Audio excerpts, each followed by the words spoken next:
Welcome to Secrets of the Stars, where we explore the ancient knowledge of astrology, decode your unique blueprint, and unveil how the wisdom of the sky contributes to your life.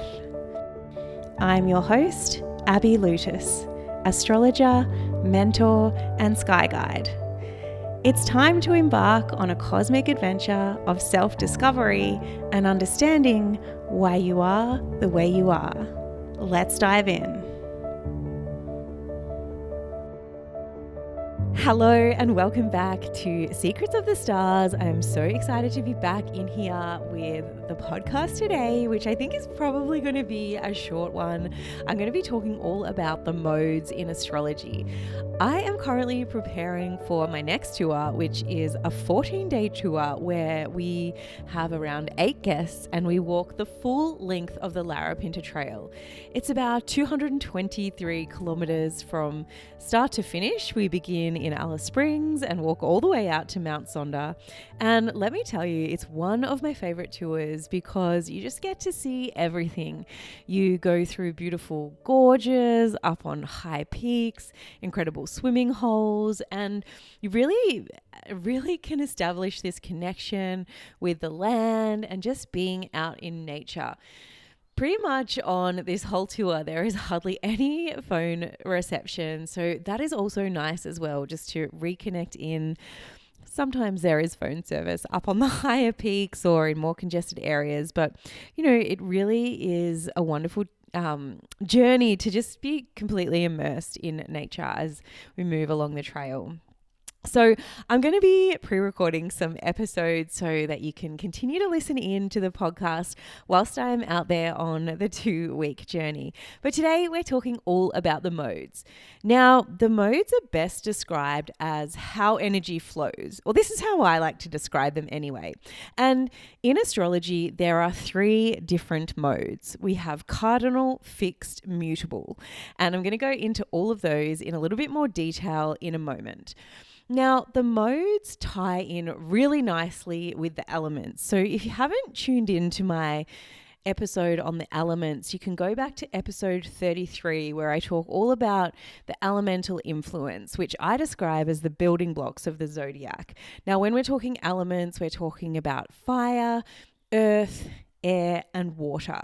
And the reason they tie in so nicely with the modes is because essentially there is one combination of each. And what I mean by this is there are 4 cardinal signs, 4 fixed signs, and 4 mutable signs. So when you cross that over with the elements, you have 1 cardinal fire sign, 1 cardinal earth sign, 1 cardinal air sign, and 1 cardinal water sign, and so on and so on. And, these signs can also be known as the quadruplicities. So if you ever hear that term, you're talking about the modes, or they also known as the modalities. So when we're looking at modalities in terms of zodiac signs, the modalities sit opposing each other or at a 90-degree angle, essentially. So if we were looking at all the cardinal signs, they would either be opposite one another or sitting at a 90-degree angle to one another. And essentially, this energy is more tense and challenging, and it may not flow as easily. Yet with persistence and determination, you can achieve great results. Whereas when we talked about the elements, I talked about how the energies make a harmonious alignment with one another. So all fire signs are generally very harmonious and can represent similar energies as they express. So let's jump in and talk all about each of the different 3 modalities that we have. And we'll start with cardinal because what better place to start? It's the starting energy, essentially. Cardinal signs are Aries, Cancer, Libra, and Capricorn.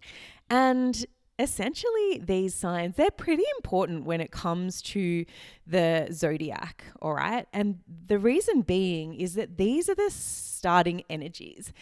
All of these signs or zodiac signs represent the start of a season. Aries is the very beginning, or we also tie it in with the equinox. It's the beginning of autumn down here in the southern hemisphere, or spring in the northern hemisphere. Cancer then represents the solstice, which in the southern hemisphere is the beginning of winter, in the northern hemisphere, the beginning of summer. Libra ties in with the equinox. Down here in the southern hemisphere is associated with the beginning of spring, and in the northern hemisphere is the beginning of autumn. And finally, Capricorn, which represents the other solstice, which in the southern hemisphere represents the beginning of summer, and in the northern hemisphere represents the beginning of winter. So these signs are very significant. It's the initiation, it's the getting things going, getting things off the ground, getting projects moving. A lot of energy is required for cardinal energy. When I sort of look at how these energies are represent when they are linked with their friends, the elements, I can describe it through nature at its best. Essentially, I think of Aries as the strike of a match. It's that initial fire. With Cancer, it's the starting energy. Cancer is the cardinal water sign, and it's the starting energy of that nurturing rock pool where life begins. The Libra starting energy is like the puff of a breeze. Essentially, it's the air, cardinal air sign. And Capricorn being the cardinal earth sign, which is all about the growth, to the goals and dreams to aspire to reach the top of the mountain, essentially. So this is how these energies are expressed in nature, or how I like to describe them as being expressed in nature. Now, if we're looking to the qualities of people, then these are the ones who are rallying the troops. They're planning the get-togethers. They're the ones that bring people together. They have that energy to get up and go, to start things and make things happen. The challenge with cardinal energy is that it can often have a lot of unfinished projects because it has this push, this initial fire or this initial spark to get things going. It's not necessarily super sustainable because having the energy to get things off the ground may not always last forever, right? So that can be the challenge with cardinal energy, having a lot of unfinished projects and just wanting to start things all the time. So that is how cardinal energy expresses itself. Next, we're going to look at fixed energy. So the signs representing fixed energy are Taurus, Leo, Scorpio, and Aquarius. Now, fixed energy in nature, let's take a walk through. So I like to see Taurus is probably the heaviest or the densest or the most fixed you can get because it's fixed earth. So I like to describe this as perhaps a tree with deep roots or even a rock. It's earth that's fixed. It's not moving. It's not going anywhere. Leo, fixed energy, which is fixed fire, which is Leo, is more like a burning of an oven. It's at a consistent temperature and it stays the same. You could also see this as a campfire, that continual burning. Scorpio, fixed water, I like to describe as the constant being in the wave zone. That water is continually crashing. It's continually coming. It never stops. The other way I like to describe it is that energy at the bottom of the waterfall. You're standing there and the water just never stops. It keeps coming. It's always going to be there. So fixed water can be very intense. And then we have fixed air, which is Aquarius. And I like to describe this as the currents that surround the planet. They operate and flow in the stratosphere right up high above the planet, kind of overlooking everything that we're doing down here on Earth. And they're just constantly there, constantly moving, constantly shifting. When it comes to the energy, fixed energy, it is as it sounds. Fixed types can be very resilient. They can be stable and they can be persistent. Fixed energy is steadfast, so it's good for establishing a routine and just continuing that routine. Fixed energy likes structure and stability And it's very sustainable because it's just doing the same thing consistently, staying at the same temperature, staying at the same intensity. It's unchanging. If we were looking at the challenges of fixed energy, we could see this as being too stubborn and perhaps even becoming stuck in their ways and unable to move forward or unable to move out of a difficult situation. So, I always say this, there are light and shadow energies to all things, and it's always interesting to explore both. Finally, we have mutable energy, and this is represented in the zodiac signs of Gemini, Virgo, and Sagittarius, and Pisces. There's always 4. So Gemini is the mutable air, and in nature, this is this ever-changing, constant breeze that is blowing around, all right? So it's mutable air. Then we have Virgo representing mutable earth. So this is perhaps the densest of the mutable signs, but it's quite a light earth sign, essentially.